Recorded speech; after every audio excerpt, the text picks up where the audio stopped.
कर दिया। हाँ। नेगेटिव एनर्जी क्या है?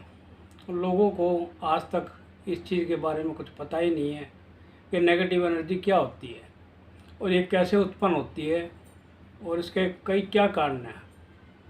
नेगेटिव एनर्जी केवल और केवल उन मनुष्य के द्वारा उत्पन्न होती है जो कि अधूरी मौत मर जाते हैं।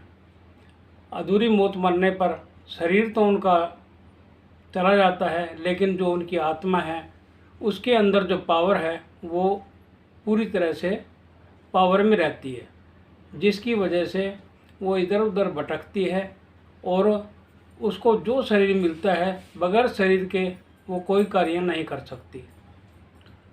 जो आत्मा यहाँ से जा चुकी है वो जाने के बाद वो कितना भी अगर हम लोगों से संपर्क करने का प्रयास करे वो संपर्क नहीं कर पाती, क्योंकि उसकी आवाज़ हमारे पास तक नहीं पहुंच पाती। इसलिए वो शरीर की खोज में रहते हैं और इधर उधर भटकते रहते हैं।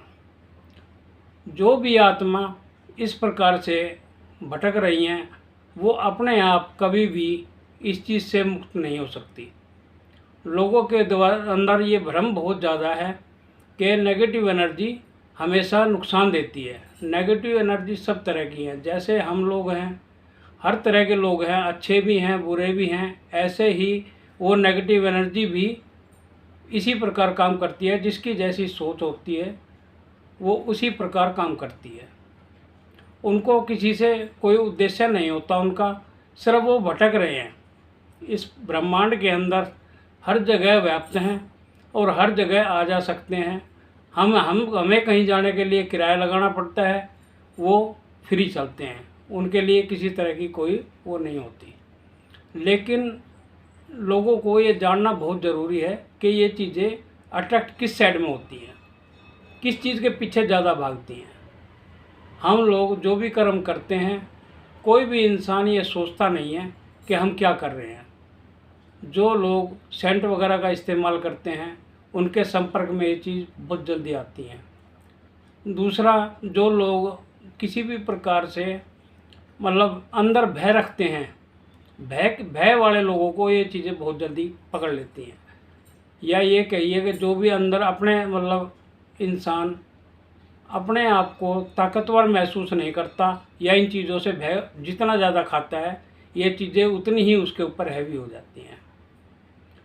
अब इसके लिए सबसे मेन चीज़ हमें जानना ये ज़रूरी है कि ये चीज़ें कहाँ कहाँ मिल जाती हैं।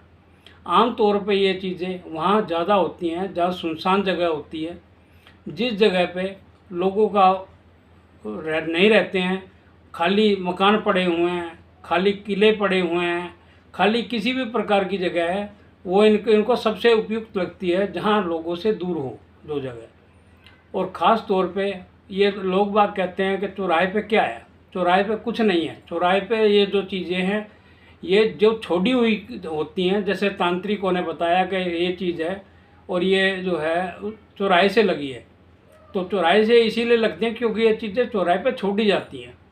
जब चौराहे पे छोड़ेंगे तो वहाँ से किसी के भी साथ ये हो लेती हैं। इनका तो सिर्फ संपर्क से मतलब है, ये जिसके संपर्क में आ जाएंगे ये उसी के साथ चल देंगी। इनको कोई किसी तरह का लाइसेंस नहीं लेना पड़ता इन चीज़ों के लिए, और ये चीज़ें हमेशा ऐसे ही भ्रमण करती रहती हैं। जो इनके संपर्क में आ गए ये उसी के साथ हो लेती हैं। अब मेन चीज़ होती है बाहर की जो चीज़ें होती हैं, इनको तो कोई भी तांत्रिक अपने कैद में कर सकता है, इनसे पीछा छुड़वा सकता है। सबसे ज़्यादा खतरनाक चीज़ें वो हैं जो हम में से 100 में से 99 लोगों के घरों में ये चीज़ें हैं, जो कि उनके अपने परिवार की हैं और वो उनके साथ हमेशा रहती हैं, उनके संपर्क में रहती हैं, उनका घर में नेगेटिव एनर्जी डालती हैं, उनके घरों में बीमारियां डालती हैं, उनके घरों में दुनिया भर की परेशानियां डाल देती हैं। लोगों को ये चीज़ जानना बहुत ज़रूरी है कि हमारे जो बुज़ुर्ग जिन्होंने हमारे लिए पूरी ज़िंदगी अपनी लगाई है और पूरी ज़िंदगी हमारे ऊपर ही सब कुछ करके गए हैं, उनके प्रति भी हमारा कोई कर्तव्य बनता है। लेकिन आज के जो समाज है, आजकल की जो जनरेशन है, वो इन चीज़ों से बहुत दूर है, क्योंकि मेन चीज़ उनको जो संस्कार मिलने चाहिए थे उनको वो संस्कार मिले ही नहीं है। तो संस्कार सबसे पहली चीज़ है इंसान की ज़िंदगी में। हम अपने बच्चों को ज़्यादा से ज़्यादा और अच्छे से अच्छे संस्कार दें, ताकि हमारे बच्चे हमारी ज़िंदगी में हमारे साथ हमेशा खड़े हों।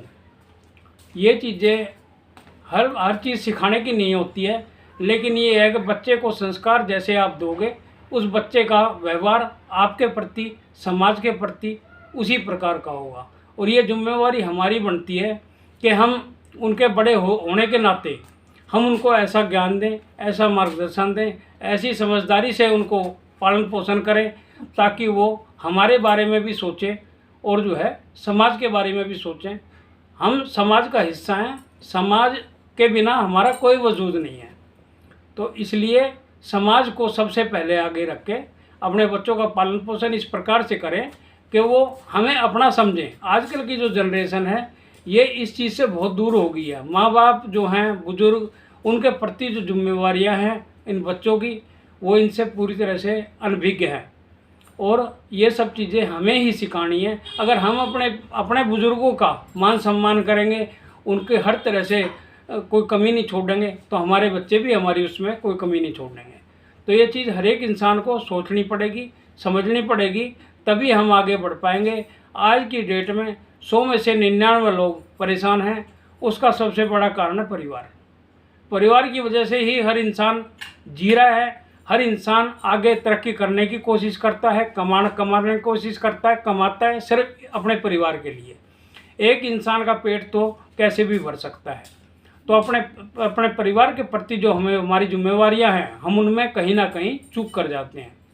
और जिस दिन इस चीज़ को हम अच्छी तरह समझ लेंगे, इसको अपने जीवन में उतारेंगे, तो हमारे जीवन का बिल्कुल सब तरह से परिवर्तन अपने आप सुनिश्चित हो जाएगा। धन्यवाद।